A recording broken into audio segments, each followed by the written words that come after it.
And the third and the last, but not the least, is the fact that we are all getting out of the 20th century and some of its more familiar ideologies. For many years, we all thought that what we need is nationalism to liberate us from colonialist rule, from occupation, from oppression. And it made a lot of sense at the time of empires and colonial empires in particular. But I think we are all moving, whether we are Jews or Palestinians, whether we live inside or we work from the outside, into stressing civil rights and human rights, and not just national rights. This is a painful process for many of my Palestinian friends, but I think this is the language of the 21st century. You support someone not because he has or hasn't a right to a land. This was a language that was very familiar, and I identified with it, definitely, 20 years ago. No, I think you support someone who does not have the right to live as an equal citizen, as a normal human being, according to his or her ideas, views, when all their basic and elementary rights are being violated and abused.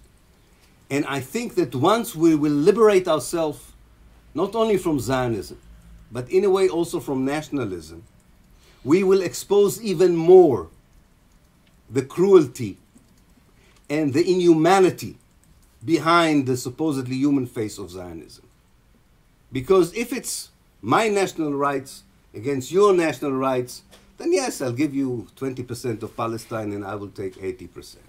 If it's my national rights against your national rights, then we are both to be blamed for what's happening. You're oppressing me and I oppress you, and we need some grown-up European to help us settle the kindergarten discussion we had. This was very well for the 20th century. It will not work in the 21st century.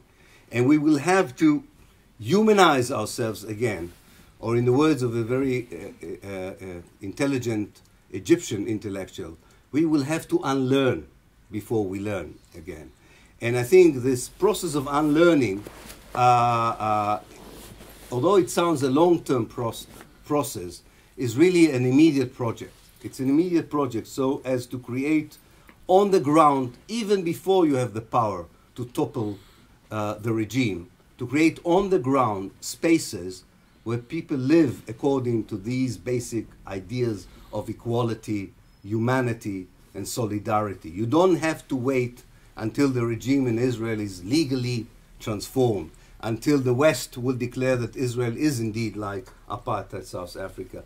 And many of us, I think, are now moving parallel to our anti-occupation activity to building that kind of new reality. And for that to succeed, of course, we still need the main process that has taken place in this country and elsewhere in the West to be accelerated and intensified. The message on the basis of human rights and civil rights from the society through the institutions of the state is that Israel is an apartheid state that and has an illegitimate regime that has to be transformed.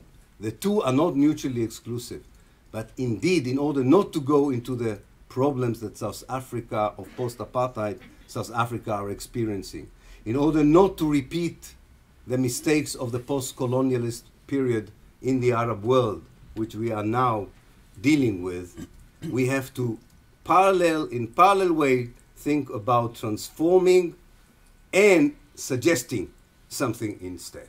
Thank you.